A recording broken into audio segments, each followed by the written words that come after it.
최근에 목자, 개, 양떼라는 제목의 성도가 바라는 목사라는 부제가 붙은 책을 사서 읽었습니다. 그 책을 사서 읽게 된 동기는 책 제목이 재밌더라고요. 목자와 개와 양떼. 자, 그러면 대체 개는 누구일까? 이게 굉장히 궁금했어요. 대체 누가 개일까? 아니나 다를까 책을 읽어보니까 목자는 예수님이고 양떼는 우리 성도들이고 개는 목사더라고요. 목사를 개에게 비유를 한 겁니다. 별로 이렇게 썩 기분 좋은 비유는 아니었습니다. 근데 저자의 설명을 빌려보면 개의 역할은 양떼들이 그 양떼의 무리로부터 벗어나지 않도록, 길을 잃지 않도록 그들을 잘 지키고 돌보는 역할이거든요. 그리고 혹시라도 이리떼들이라도 나타나면 편리까지 싸우면서 그 양떼들을 이리떼로부터 지켜내는 역할을 하는 것이 개입니다. 그러니까 이 역할적으로 봤을 때에 이 목사를 개에게 이렇게 비유한 것은 참 합당한 비유다라는 생각이 들었습니다.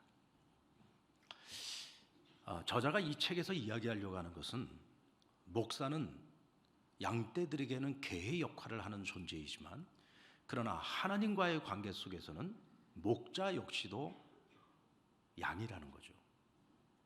그러니까 목사가 개의 역할을 잘하기 위해서는 나의 선한 목자 대신 예수님과의 관계 속에서 끊임없이 새로운 은혜를 공급받을 수 있어야 되고 영적으로 늘 새로운 하나님의 은혜를 공급받아 충만한 상태에 있어야 된다는 거예요. 그러니까 결국은 성도들이 바라는 목사는 어떤 존재냐? 하나님께로부터 계속 은혜를 받아서 그 은혜를 성도들에게 흘려보내는 존재가 되어야 된다는 거예요. 그래서 제가 책 제목 때문에 대체 이 개가 누구인가 이게 궁금해서 사서 읽은 책이었는데 뜻밖으로 굉장히 큰 은혜를 받은 책이었습니다. 여러분, 사람이 개로 비유된다는 건 이게 썩 기분 좋은 일은 아닙니다. 그래서 우리나라 사람들이 누군가에게 아주 심한 욕을 할 때는 보통 개 베이비 그러지 않습니까? 네. 사실 듣는 개 입장에서 보면요, 사실 개만 또 못한 사람들도 많이 있는데 자기를 개에게 비유하는 거에 대해서 굉장히 자존심 상하는 일일 수도 있어요. 근데 어쨌든 사람들이 사람을 비하시킬 때에는 개와 비유하는 경우가 많이 있습니다. 자, 근데 오늘 본문 말씀에 예수님께서 하루는 더러운 귀신이 들린 딸아이를 고치기 위해 예수님 앞에 찾아온 한 여인이 있었어요. 이 수로보니게 여인이라고 소개하고 있고 한 헬라 여인이라고 소개를 하고 있습니다. 그러니까 이 여인은 이방인입니다. 근데 이 여인에게 더러운 귀신이 들어간 그런 어린 딸이 있었어요. 근데 예수님의 소문을 들은 겁니다. 예수님은 못 고치는 병이 없고 귀신을 내쫓는다더라. 이 소문을 듣고는 예수님을 만나면 내 아이를 고칠 수 있겠구나, 이 마음으로 주님께 달려온 것입니다. 근데 예수님께서 이 여인을 개에게 비유를 하시면서 내가 너에게는 베풀 은혜가 없다고 말씀을 하시는 거예요. 너무나 매몰차게 말씀을 하십니다. 정말 정내미가 뚝 떨어지도록 말씀을 하신 거예요. 여러분, 평상시 같으면 절대로 예수님이 이러실 분이 아니잖아요. 얼마나 자비로우시고 사랑이 많으신 분인데 평상시에도 이방인들에게도 늘 가르침을 주시고 은혜를 많이 베푸셨던 예수님인데 왜 하필이면 이 여인에게만 유독 이와 같이 매몰찬 말씀을 하셨을까 하는 것이죠.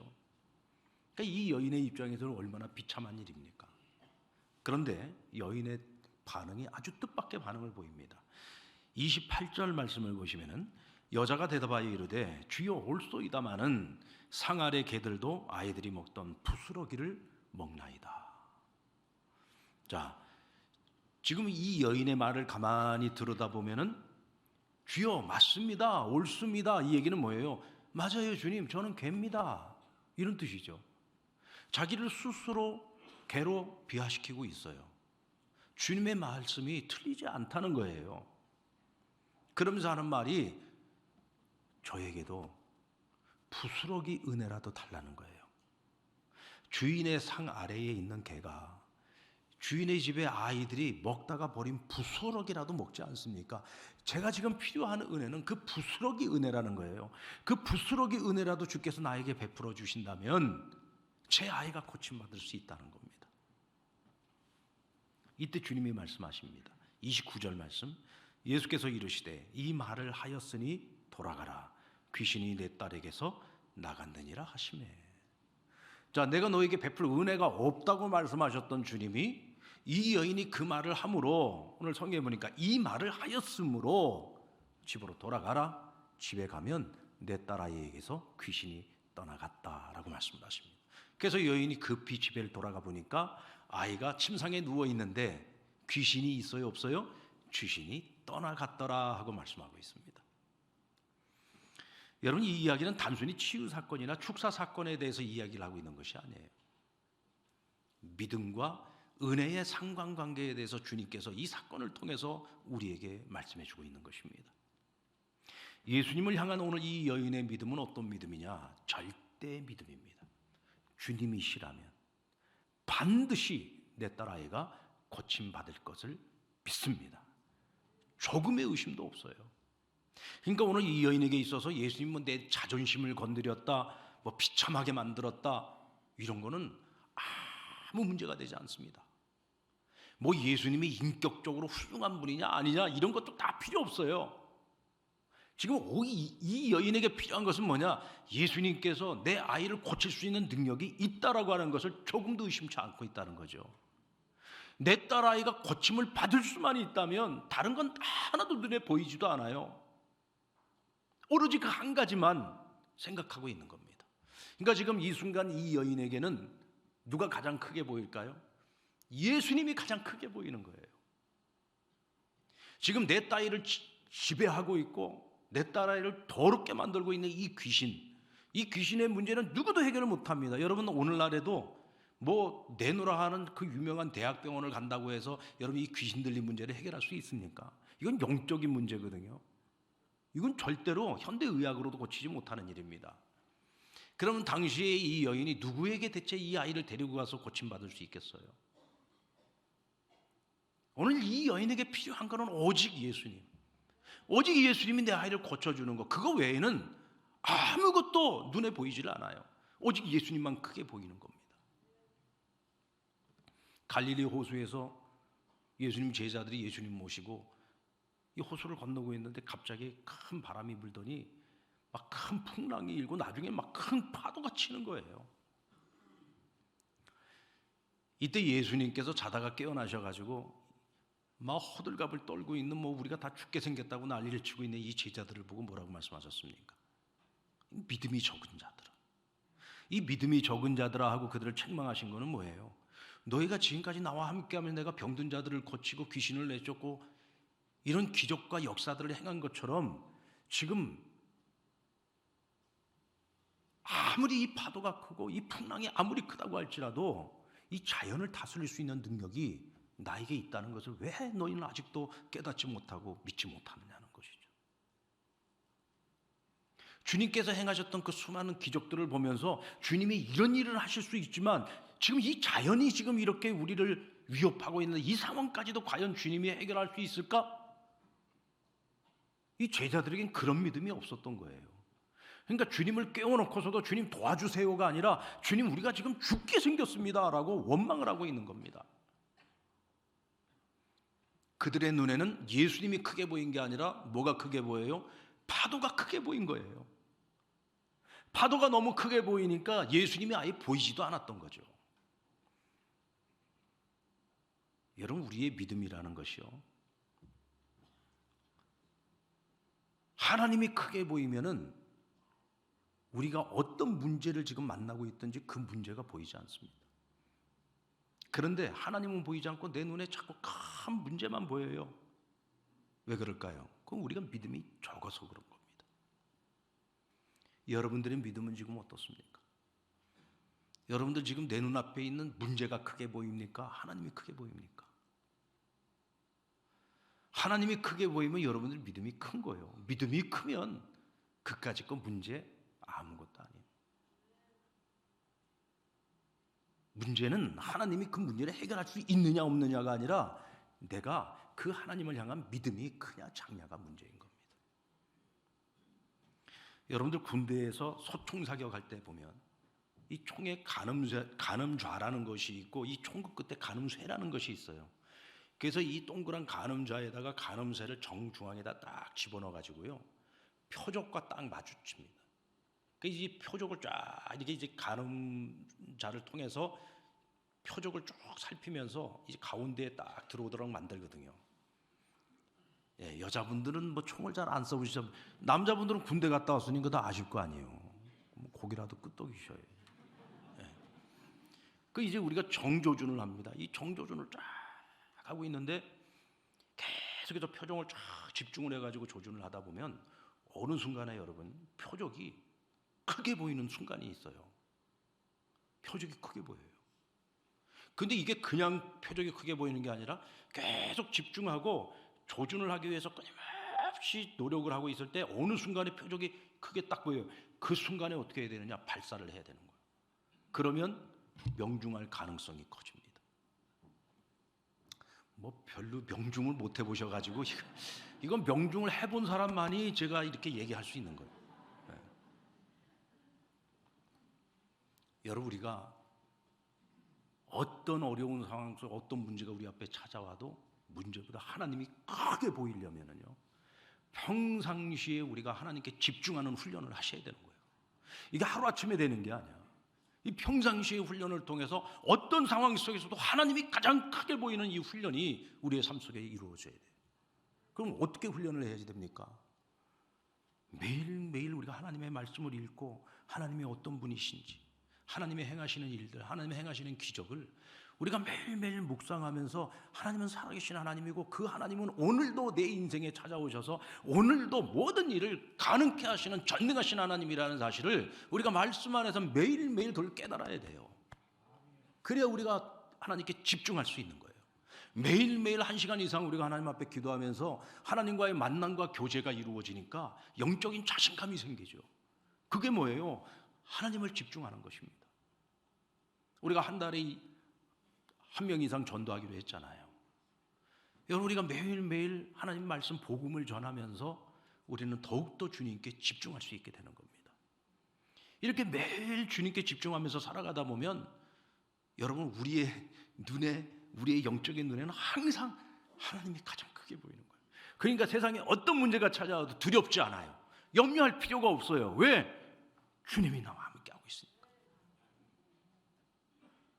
제자들의 가장 큰 문제는 뭐였습니까? 풍랑이 일 때 그들은 처음부터 주님을 흔들어 깨우지 않았어. 왜? 처음에는요, 자신들이 할 수 있다고 생각했거든요. 왜냐하면 이 갈릴리 호수에서 오랜 세월 동안 잔뼈가 굵은 어부들이 3명이나 있습니다.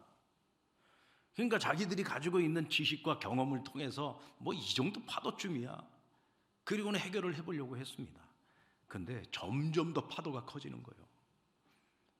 점점 더 자신들의 능력으로 이 문제를 해결할 수 없다는 생각을 갖게 된 겁니다.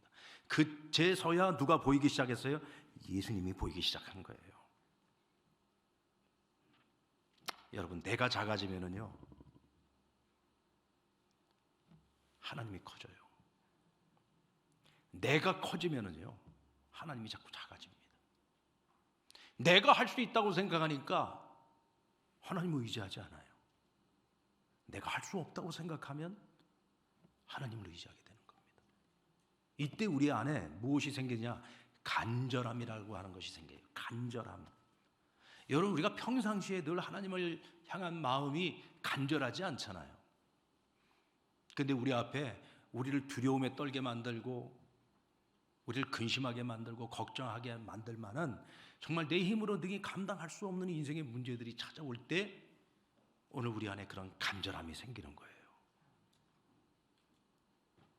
근데 여러분, 이 간절함이라고 하는 건 이런 위기 앞에서만이 아니라 평상시에 우리가 하나님을 크게 보는 훈련을 할 때 우리는 금년 한 해를 살아가면서 우리 안에 우리 인생에 어떤 문제가 찾아와도 두려워하지 않고 걱정하지 않고 문제를 해결할 수 있는 능력을 갖게 되는 것입니다. 저와 여러분의 그런 은혜를 한 해 동안 누리시기를 주의 이름으로 축원합니다. 그러면 이 여인은 왜 스스로를 개와 동일시하고 부스러기 은혜를 구한 걸까요? 당시의 유대인들은요, 이방인들을 오늘 예수님께서 대한 그런 태도를 가지고, 그런 마음을 가지고 늘 대했어요. 그러니까 그냥 이방인들을 보면 아유, 저것들은 개야, 개, 이런 식으로 생각을 했다는 거죠. 그러니까 당시 이방인들은 유대인들이 자기들을 그렇게 취급한다는 걸 알고 있어요. 근데 여러분 생각해 보십시오. 이방인들의 입장에서는 그런 유대인들이 얼마나 하찮겠습니까?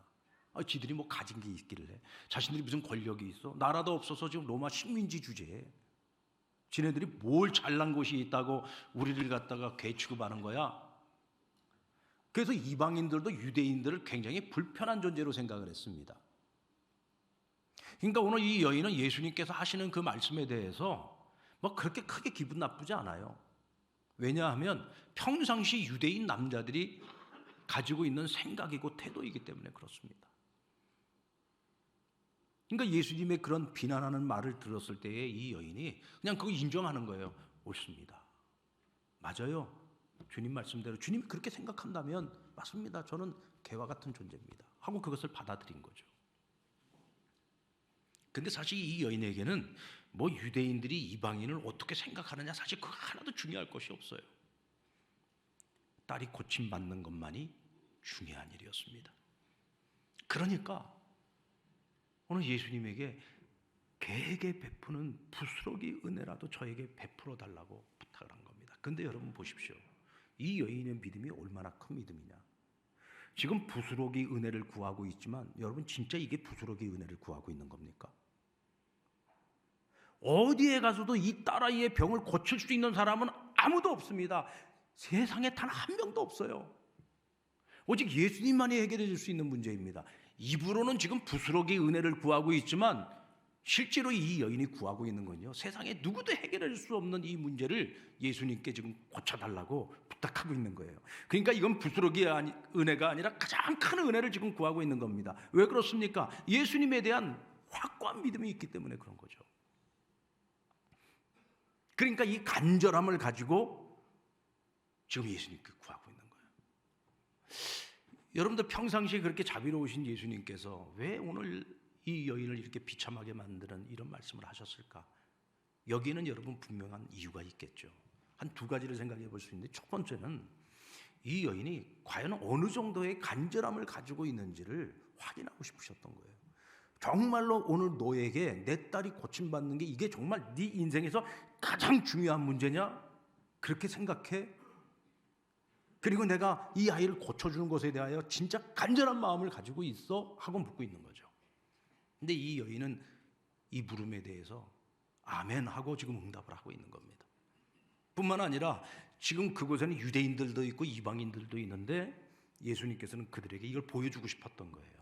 야, 너희가 하나님을 만나고 하나님을 대할 때 하나님께 뭔가를 너희들이 원하는 것이 있어서 구하는 것이 있을 때는 바로 이런 간절함이 있어야 되는 거야. 오늘 우리에게 말씀하신다면 무엇을 말씀하시고 싶은 거예요? 너희가 어떤 문제를 가지고 하나님 앞에 나와서 하나님께 간구할 때 너희 안에 이런 간절함이 있어?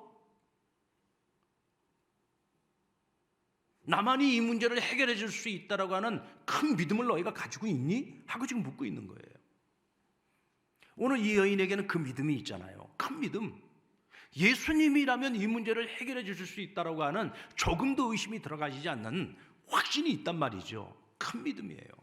그러니까 이 여인에게는 귀신보다 예수님이 훨씬 더 크게 보여요. 이 문제보다도 예수님이 훨씬 더 크게 보이는 거예요. 그 큰 믿음을 확인하신 겁니다.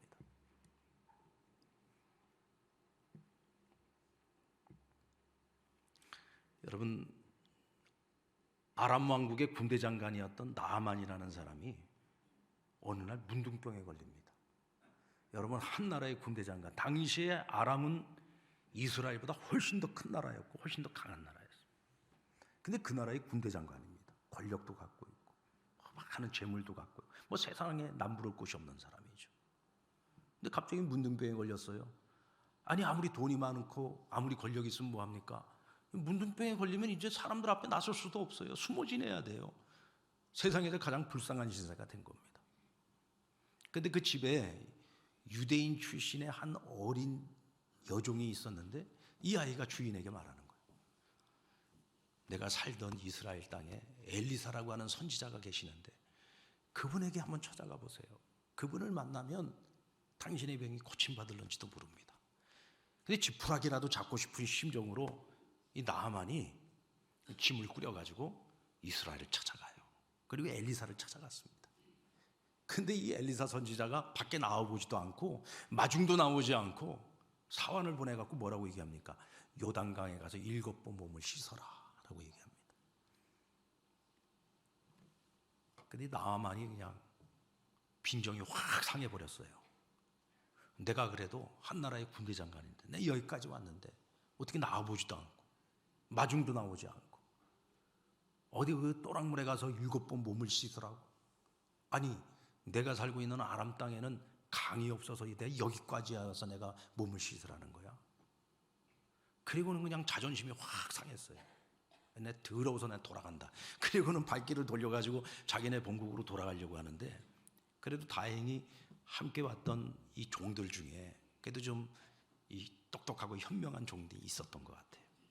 종이 말하기를 주인이시여, 지금 당신은 병을 고치려고 여기 온 겁니다. 지금 병 고치는 것보다 더 중요한 것이 있습니까? 까지 그 자존심 좀 내려놓으면 어떻습니까? 하라는 대로 해가지고 병이 나을 수만 있다면 요단강이 아니라 또랑물이라도 들어갈 수 있는 것 아닙니까? 주인이시여, 믿져야 본전이라고 생각하고 한번 하라는 대로 한번 해보십시다.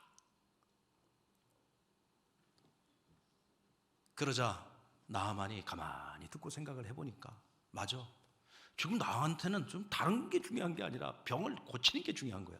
방법이 중요한 게 아니잖아요. 어떤 방법으로 하더라도 내가 나을 수만 있으면 뭔 짓을 못하겠습니까? 발걸음을 돌이켜서 요단강에 가서 몸을 씻습니다.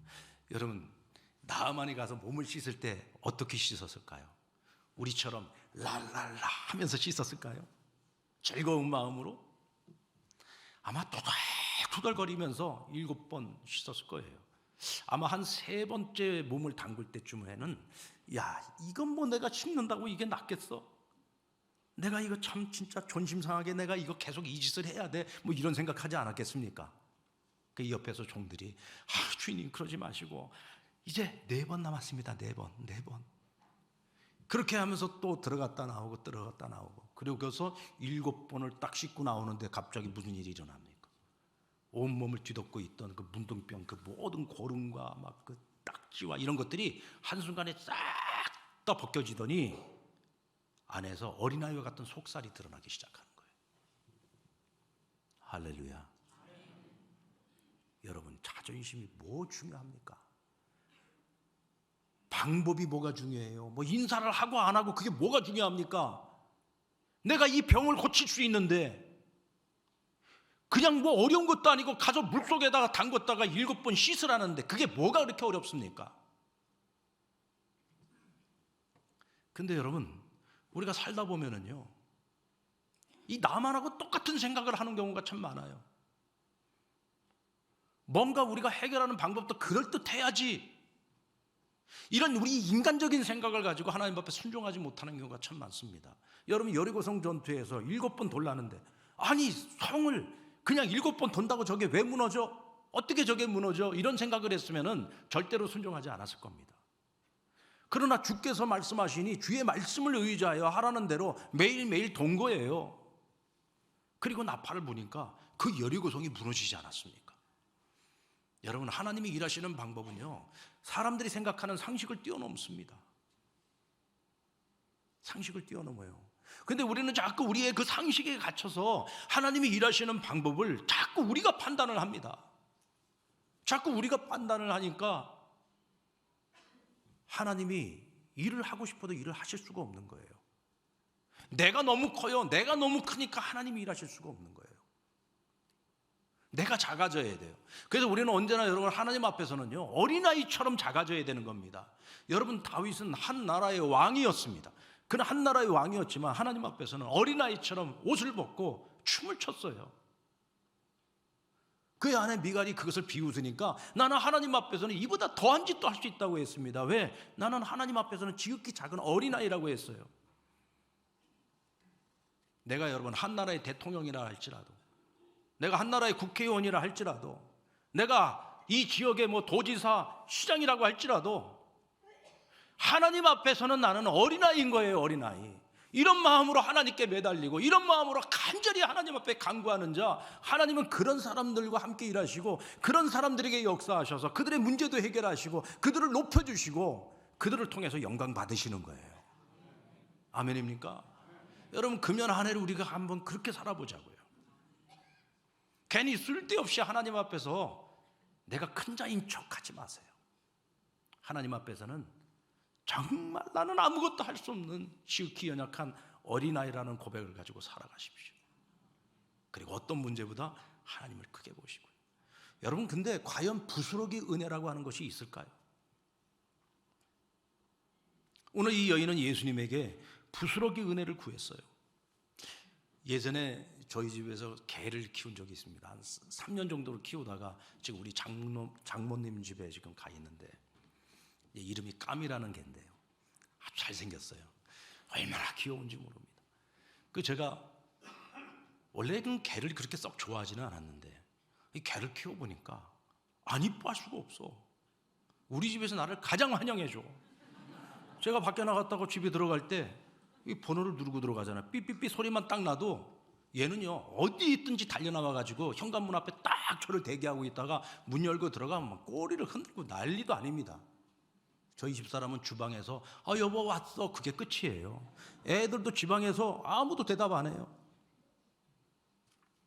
우리 집 까미만 나와서 저를 미친 듯이 환영을 하는 겁니다. 그리고 어떻게 안 이뻐할 수가 있어요. 제가 식탁에 앉아서 뭘 이렇게 먹고 있으면은 다 밑에 와서 그냥 막 혀를 할딱할딱 거리면서 막 꼬리를 흔들고 막 춤을 추면서 부스러기라도 떨어뜨려 달라고 난리를 치잖아요. 근데 사실 여러분, 사람이 먹는 거는 그 동물한테 주면 안 돼요. 그런데도 하도 달라고 그냥 난리를 치니까 어떻게 합니까? 에라 그래, 이거 하나나 먹어라 그러고는 부스러기라도 던져주지요. 그러면 미친 듯이 먹습니다. 자, 그러면 미친 듯이 우리 까미가 딱 먹고 난 다음에 아우 주인님 감사합니다, 저 이걸로 끝, 그리고 딱 갑니까? 아니죠. 일단 맛을 봤는데 얘가 이제 더 미치는 거예요. 막 뱅글뱅글 돌고 막 꼬리를 흔들고 막 눈에 막 눈물이 뚝뚝 흘 것 같던 그 글썽글썽한 그 눈빛을 가지고요, 막 사모하는 눈빛으로 이러고 쳐다보는데, 세상에 그걸 보면서 야 가 그러면서 툭 칠 주인이 어디 있어요? 먹고 있던 거는 이 아이한테 몸에 안 좋은 거니까 좀 불편하기는 하지, 귀찮기는 하지만 자리에서 벌떡 일어나서 가서 이 아이에게 몸에 좋은 거, 개들이 먹을 수 있는 간식 준비해 놓은 게 있을 거 아니에요. 그거 하나 가져다가 아이 입에다가 딱 물려줘요. 그러면 그냥 까미가 막 좋아서 미치는 겁니다.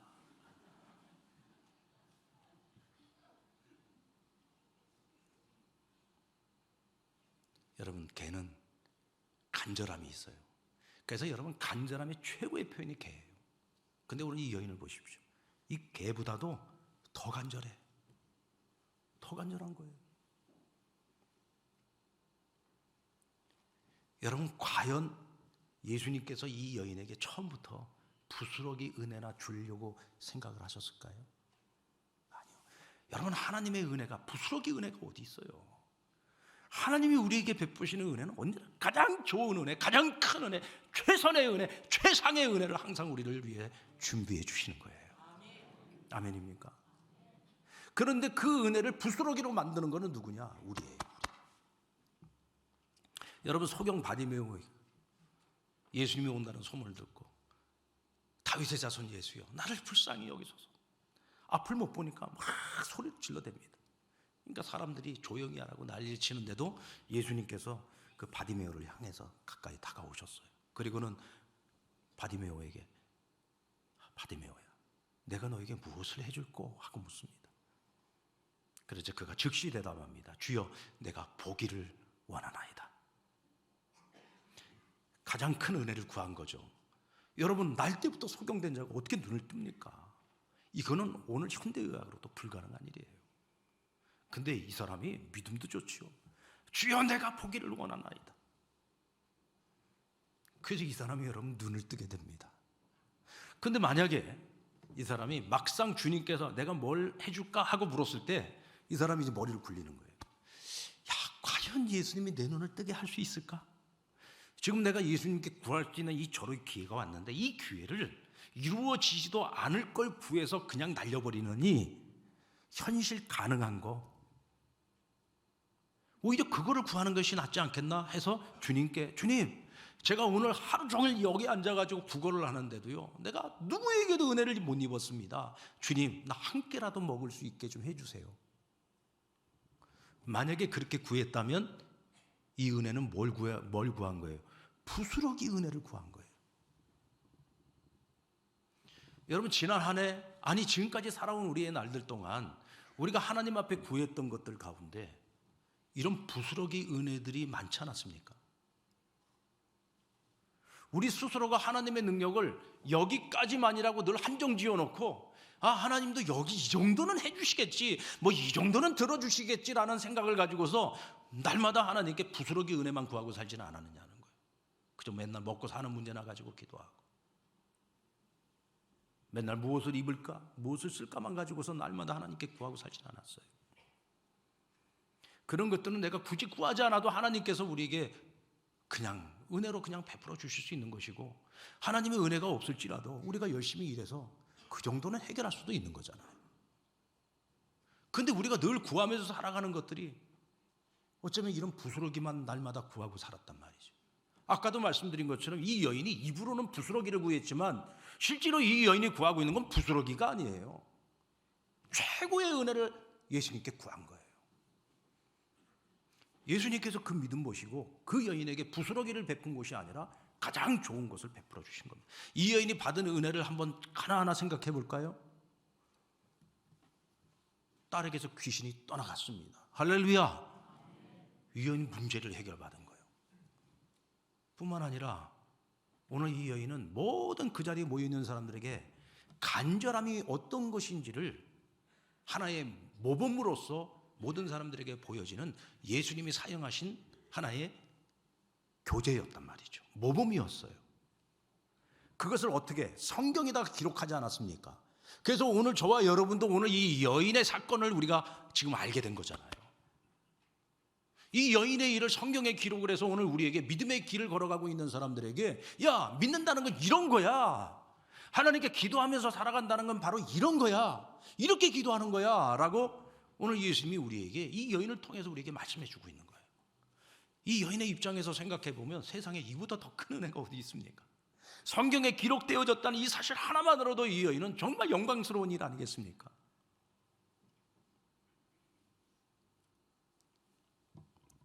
여러분, 금년 한 해 우리가 하나님 앞에서 무엇을 구하며 살아갈 겁니까? 어떤 은혜를 기대하면서 살아갈 겁니까? 여러분들의 눈에 하나님이 크게 보이신다면 여러분들은 크게 구할 것입니다. 여러분들의 문제보다 하나님이 더 크게 보인다면 까짓 거예요. 우리 인생에 찾아오는 어떤 문제 앞에서도 여러분들 두려워하지 않을 겁니다. 걱정도 하지 않을 거예요. 염려하지 않을 겁니다. 당당하게, 그리고 하나님께 언제나 더 큰 은혜를 구하십시오. 내 상식선에 머물지 말란 말이에요. 내가 생각하는 것보다 우리 하나님은 훨씬 더 크고 훨씬 더 위대하신 하나님이십니다. 우리는 그런 하나님을 믿고 살아가면서 우리는 하나님을 너무 작게 생각하니까 맨날 구하는 것이 정말 너무 한심한 것만 구하고 살아간단 말이에요. 여러분, 꿈을 가져도 더 큰 꿈을 가지세요. 하나님께 구하더라도 입을 더 크게 열어서 하나님께 구하시기 바랍니다. 2024년이 여러분의 인생에서 정말 기억에 남을 만한 그런 한 해로 살아가기를 원하신다면 여러분들 매일매일 하나님께 집중하는 훈련을 하시기 바랍니다. 그럼 분명히 달라질 겁니다. 한 달을 살아보고 두 달을 살아보고 나면 벌써 내 안에 변화된 내 모습, 변화된 나의 시각, 변화된 나의 비전을 보게 될 겁니다.